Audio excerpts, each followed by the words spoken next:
Ako si Maria at ito ang aking kwento.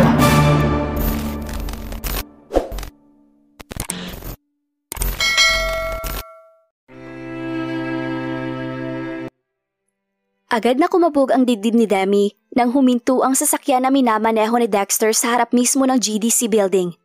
Ayaw pa sana ng dalaga na magpahati doon, subalit mahigpit ang billing ni Max sa driver na kailangang ihatid siya nito sa mismong GDC. Gusto pa sanang tumutol ni Demi sa desisyon ng asawa, subalit ayaw na niya itong bigyan pa ng bagong alalahanin. Max is already facing too many problems right now. Pati ba ang pagpasok niya sa opisina ay poproblemahin pa nito? Kagabi, sinubukan siyang kumbinsihin ni Max na lumantad na sa publiko kung sino siya sa buhay nito.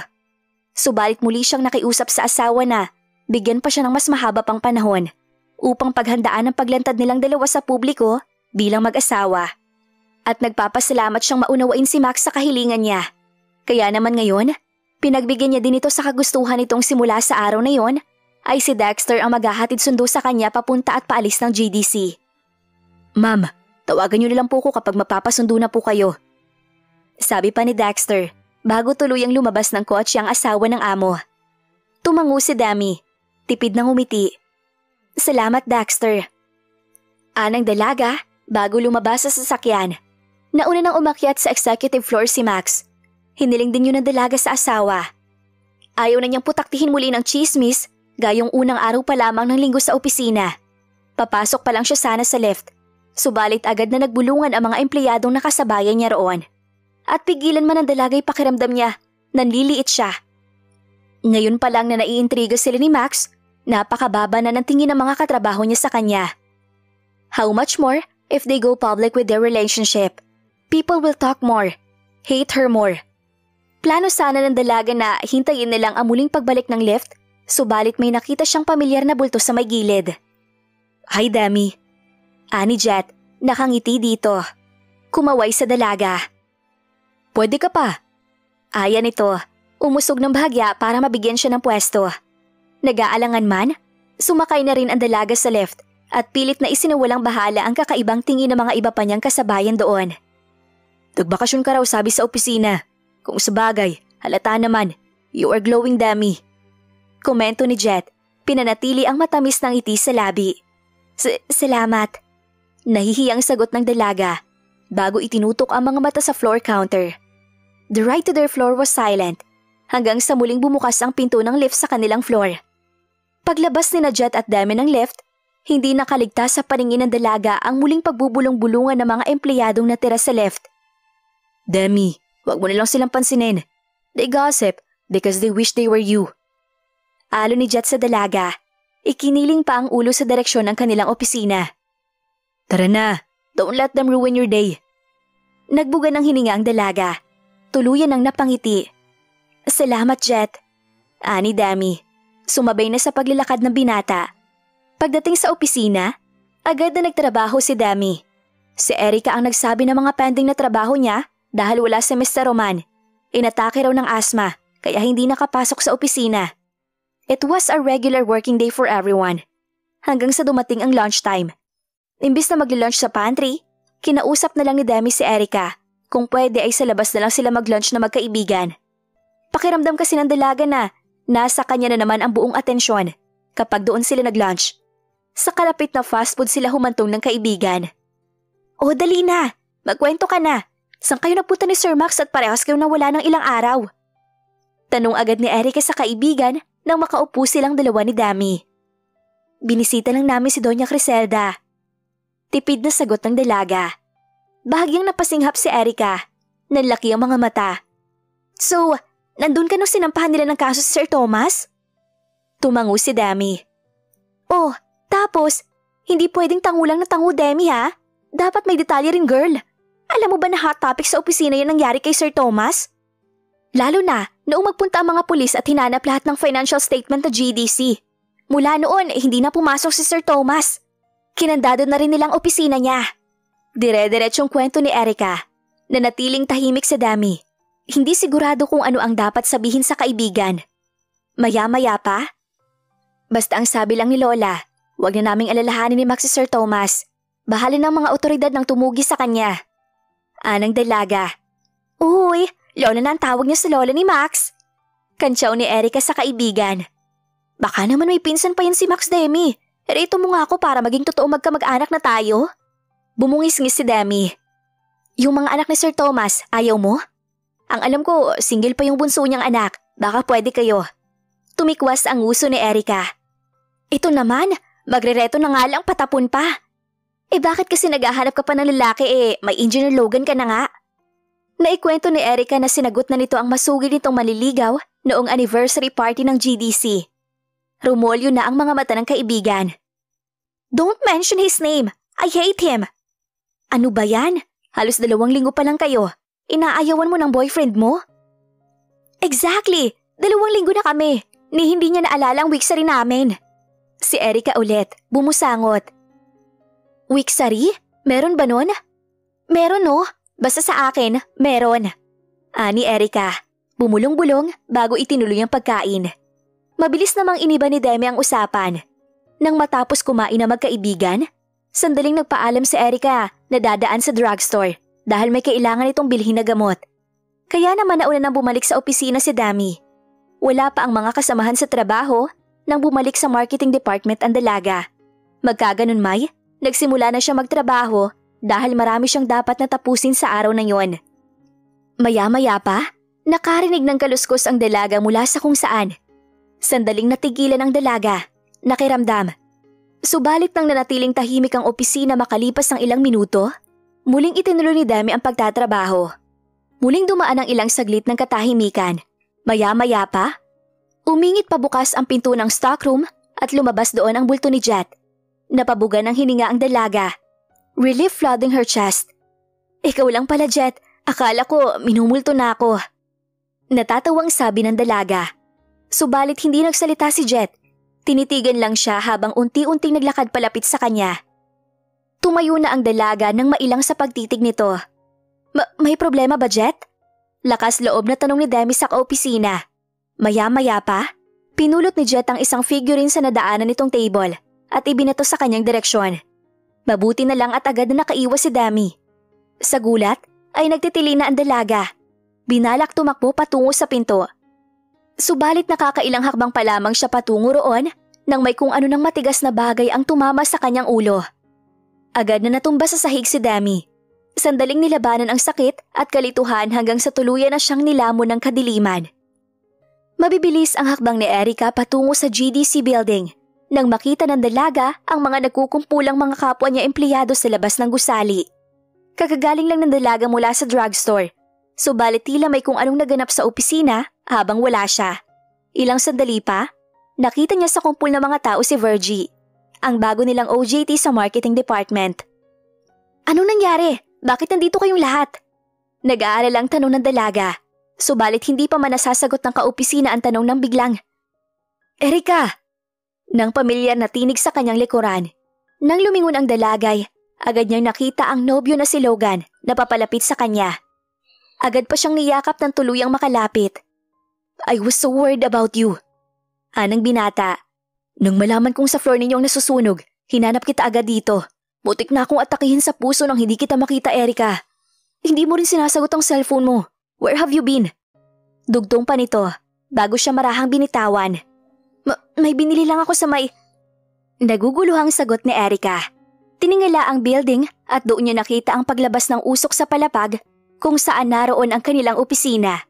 Maya-maya pa, may naalala. Agad na nagpalingalinga ang dalaga at bumaling muli kay Virgie. Si Demi! Nasaan si Demi? Nagmamadaling tanong ng dalaga. Nasa tinig ang labis na pagkataranta. Hindi ko po alam, ma'am. Sagot ni Virgie. Nilingon ang mga kaopisina na naroon lang din sa malapit. Ganon din ang ginawa ni Erica. Inisa-isa niya ang mga kaopisina. Naroon ang lahat, maging si Jet na hindi sumamang mag-lunch sa kanila kanina. Everyone is there, except Demi. Napasinghap na si Erica. Nanginig. Si Demi! Nasa taas si Demi! Hindik na sigaw ng dalaga bago mabilis na tinumbok ang entrance ng gusali. Subalit mabilis siyang pinigil ng nobyo. Where are you going? Pinalabas na tayong lahat dito. You cannot go back inside, Erica. Nagmamadaling sabi ni Logan. Mahigpit na hinawakan ang braso ng kasintahan. Hindi mo naiintindihan, Logan. Nasa loob pa si Dami. Naiwan siya sa opisina. Hysterikal na sagot ng dalaga. Tuluyan ang napaluha sa sobrang kaba at pag-aalilang nadarama. Pero hindi tayo pwedeng pumasok, Erica. Hindi tayo papayagan ng mga bumbero. Humagulhol na si Erica. Hindi niya matanggap na wala siyang magawa sa mga oras na yon para kay Dami. Ayaw niyang isipin, subalit maaaring ang lunch nila kanina ang posibleng huling pagkakataon na makikita at makakasama niya ang kaibigan. No! Anang dalaga, suminghot. Matagal na niyang kaibigan si Dami at kahit nahirap ito sa buhay, hindi iyon naging hadlang upang maging malapit silang dalawa. Dami has a kind heart. Ito ang tumulong sa kanya na ma-overcome ang kanyang depression nang mamatay ang kanyang ina years ago. Dami is a good person at iyon ang kayamanan ng kaibigan. Kaya naman hindi matanggap ng dalaga na doon lang matatapos ang lahat para sa kaibigan. Hindi niya matanggap. It was so unfair. Maya-maya, namataan ng dalaga ang pagsulpot ni na Max at mga tauhan nito sa may entrance ng building. Agad na nabuhayan ng loob ang dalaga at walang pagdadalawang isip na tinakbo ang pwesto ng boss. Subalit bago pa man siya makalapit dito, ay agad siyang pinigil ng security team nito. Bitiwan niyo ako. May sasabihin ako kay Sir Max. Ani Erica, patuloy sa pagpiglas. Hindi pwedeng malapitan si Sir sa ganitong may emergency. We need to take the CEO to a secured location. Ani Ella, bago iginiya si Max patungo sa naghihintay na sasakyan. Pero sir, hindi niyo ko naiintindihan. Tarantang sambit ni Erica. Nasa loob si Demi. Naiwan siya sa loob ng opisina. Agad na natigilan si Max. Kumabog ang dibdib. Agad na bumaling kay Ella. You said everyone is already out. He barked at his assistant. Agad na namutla si Ella. Yun po ang sabi sa amin ng security. Nakalabas na raw po. Wala po si Demi, Sir Max. Hindi po namin siya kasama. Lumuluhang sabat ni Erica bago ikinwento ang paghihiwalay nila kaninang kaibigan. I'm positive, sir. Nasa loob pa si Demi. Sir, please. Tulungan po ninyong kaibigan ko. Pakiusap ng dalaga sa garalgal na tinig. Max need not to be told twice. Muling pumihit ang binata at naglakad pabalik sa entrance ng building. Sir, wag na po kayong tumuloy. Baka mapano kayo. Nag-aalalang pigil ni Ella sa amo. Subalit tilo walang naririnig ang binata. Nagtuloy-tuloy lang ito sa paglalakad hanggang sa tuluyan siyang pigilan ng mga bumbero. Sir, hindi na po kayo pwedeng pumasok. Rest assured that our men are doing everything to contain the fire. Anang isa sa mga bumbero, umigting ang panga ng binata. Kumuyom din ang kamay. May kung anong takot sa kanyang dibdib na hindi niya mapigilan. At alam niyang hindi iyon titigil hanggang hindi niya nasisigurong ligtas si Dami. Nagkamali siya noon kay Leticia at dinala niya ang pasakit ng kanyang pagkakamali sa loob ng maraming taon. Hindi niya hahayaang magkamali siya ulit kay Dami. He needs to save his wife. No, you have to let me through. Gigil na utos ng binata. Mabilis na umiling ang bumbero. Sir, hindi po talaga pwede. Hintayin na lang po natin ang report mula sa taas at… Hindi na naituloy pa na lalaki ang nais sabihin nang undayan itong suntok ni Max. Hindi pa nakontento ang binata. Pinitsirahan nito ang bumbero at marahas na isinandal sa dingding. Hindi ako maghihintay. Naiintindihan mo? I will not wait for the report. I have to save Demi. I have to save my wife. Ani Max bago binitiwan ng lalaki at nagmamadaling muling humakbang papasok ng building. Ella, Jericho, bring some of our men with us. Ani Max bago nagsimulang akyatin ang stairwell. Nasa 7th floor ang marketing department. Just a few flights of stairs kung tutuusin. Subalit pakiramdam ng binata ay napakalayo niyon at tila hindi niya maabot-abot. Nang sa tuluyan niyang marating ang 7th floor, they were met with a thick black smoke hurting even his eyes and throat. But it was not enough to make him give up. He needs to save Dami. Sir, bakit kayo nandito? Bawal kayo rito. Anang isang bumbero na agad bumakas ang gulat nang makita si Max doon. My wife is inside. I need to save my wife. Nagmamadaling sabi ni Max. Malakas pong apoy at usok, sir. Hindi niyo po kakayanin. Subalit hindi na nag-aksaya pa ng oras si Max. Mabilis niyang hinubad ang kanyang coat at ipinantakip sa kanyang ilong. He walked towards the office. Not thinking of anything else but only one thing. He needs to save Dami, even if it cost him his life. Sa kabila ng hapdi sa mata at lalamunan, tagumpay na nakapasok sa loob ng marketing department si Max. Nagpalingali nga ang binata at sinubukang hanapin sa gitna ng usok at apoy ang asawa. But Dami is nowhere to be found. Sir, kailangan niyo na pong lumabas. Anang bumbero na sumunod sa binata. Not without my wife. Determinadong sagot ni Max. Hanggang sa dumako ang tingin niya sa isang silid na nakapinid. That room. Lead me to that room. Anang binata bago sinuong ang apoy at usok. Nang buksan ni Max ang pinto, he saw Dami on the floor, bleeding and unconscious. Pakiramdam ni Max ay namanhid ang kanyang buong katawan nang makita ang asawang duguan at walang malay. A painful memory from years ago floated in his mind when he saw the lifeless body of his father from the car crash site where he died.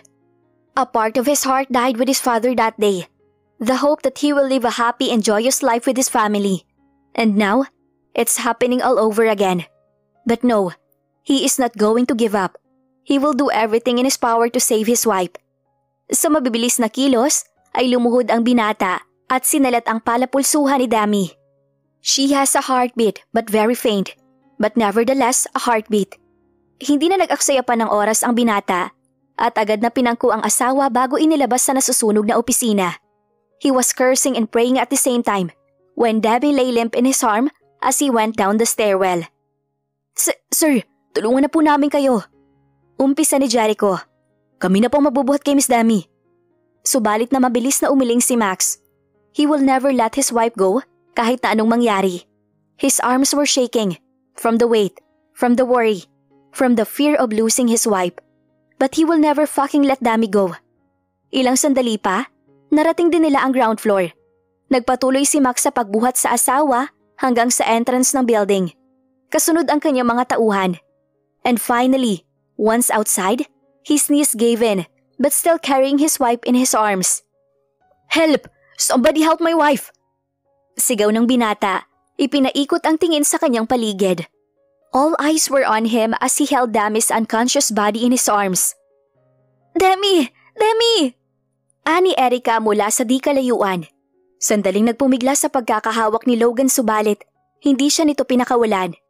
Bumaba ang tingin ni Max kay Dami at masuyong tinapik ang pisngi nito. Come on, love. Open your eyes. Please. He pled, almost choking on the words. But Dami didn't respond. Nanatili lamang itong nakapikit. Ilang sandali pa, lumapit na ang medic. Her pulse is very faint. Anang binata. Sir, let us take care of her. Anang isang medic. Alanganing tumango si Max bago idineposito sa nakatiklop na gurney na dala ng mga responders. He watched them make an initial assessment on Dami. Bago nila ito nilagyan ng oxygen mask. Few moments more and they wheeled Dami inside the ambulance. Sumama si Max kahit na anong tutol ni Ella. Hindi niya iiwan ang asawa. He will not let Dami go, no matter what. The journey to the hospital was filled with so much worry and fear. Kahit na anong gawin ni Max ay hindi niya mapigilan ang pagdaloy ng mga masasamang alaala ng trahedyo sa kanyang isip, na lalong nagpapahirap at nagpapahina sa binata. Ilang sandali pa, nakarating na rin sila sa ospital. Dami was out of the ambulance in no time. Susunod pa sana siya sa ER, subalit pinigilan na siya ng isang nurse. I'm sorry but you are not allowed inside, sir. Maghintay na lang kayo sa waiting area. Anito, itinuro ang isang sulok ng ER kung saan naroon ang benches. Sinundan ng tingin ng binata ang papalayong gurney kung saan naroon si Dami. Bago ibinalik ang tingin sa nurse. Just make sure she lives. Aning binata, marahang tumango ang nurse. We will do the best that we can. Anito bago nagmamadaling tumalikod at sumunod sa mga kasama nito. Kuyom ang mga kamay at mabigat ang dibdib. Naglakad si Max patungo sa waiting area, waiting for a miracle that he hoped to come. Mabilis ang pagbaklas ni Jet sa kanyang mga kagamitan mula sa inuupahang maliit na kwarto malapit sa GDC. Sa nakalipas na halos 2 buwang mahigit mula nang makapasok siya sa kumpanya ng mga gerero, ang maliit na silid na yon ang naging saksi sa pagbuo niya sa kanyang mga pangarap. Mga pangarap na marahil ay unti-unti nang matutupad dahil nagawa na niya ang kanyang misyon, ang hanapin ang kahinaan ni Max Guerrero. Hindi naging madali ang kanyang trabaho. Marami siyang ginawang paghahanda sa kanyang pagpapanggap. Nag-aaral siya ng Ingles na may perfect diction upang mas maging natural ang kanyang pagsasalita kapag kasama ang mga katrabaho, kahit na hindi naman siya talaga tapos ng kolehiyo. Inaral din niya kahit paano ang pasikot-sikot sa marketing department upang hindi makahalata ang kanyang mga kasamahan na Wala siyang alam sa uri ng trabahong ibinibigay ng mga ito sa kanya. At lalong higit na inalam niya kung sino ang asawa ni Max Guerrero sa kanyang mga kasamahan. 5 silang espiya ni Tomas Guerrero na sabay-sabay pumasok sa loob ng GDC, 2 buwan nang nakalilipas matapos pumutok ang balitang nag-asawa na si Max Guerrero. Ang tanging misyon nila, ang alamin kung sino sa mga empleyado ng GDC ang napiling pakasalan ng CEO. Naniniwala si Tomas na kinakasangkapan lamang ni Max ang babaeng pinakasalan nito. Kaya naman ito na ang gumawa ng paraan upang malaman ang tunay na katauhan ng babaeng pinakasalan ng pamangkin nito. Hindi nagtagumpay ang paghahanap ng kanyang mga kasamang espiya.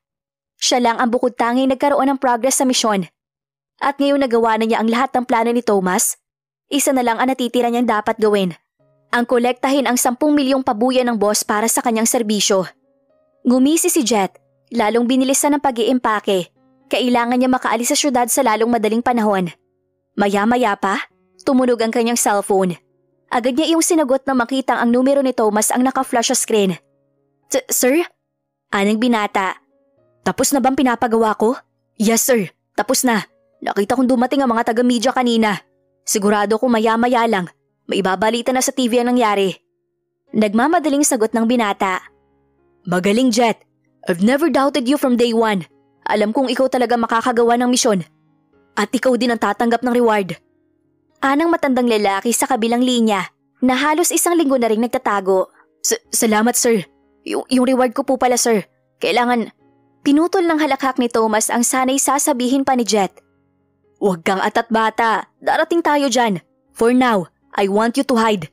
Nagpadala na ako ng 50 mil sa account mo. Use that to cover for your expenses for a few days. Kapag malamig ng sitwasyon, makukuha mo na ang kabuuan ng iyong bayad. Nangunot noo ang binata. 50 mil sir? Pero... Wala nang pero. It's either you take what I'm giving you now or not to be paid at all. Your damn choice. Ani Tomas sa kabilang linya. Kumurap ang binata. Sandaling nag-isip. Sige sir, yun na lang po muna. Basta po ipadala niyo agad ang kulang. Oo naman, kailan ba ako sumira sa usapan? Ani Tomas bago pinutol ang tawag. Nag-aalangan man, nagpatuloy sa pag-iempake si Jet. Nang matapos ang kanyang pag-aayos ay saktong tumunog ang kanyang cellphone. Nag-flash ang numero ni Erica, subalit hindi niya sinagot. Bagkus ay tinanggal niya ang kanyang SIM card, tinapon sa basurahan bago tuluyang umalis. Ano kaya ang mangyayari kay Demi ngayong nasa peligro siya dahil kay Tomas? Malaman kaya nila na isang espiya si Jet ni Tomas? Ano ang gagawin ni Max para malaman ang nangyari sa asawa? Yan ang ating aalamin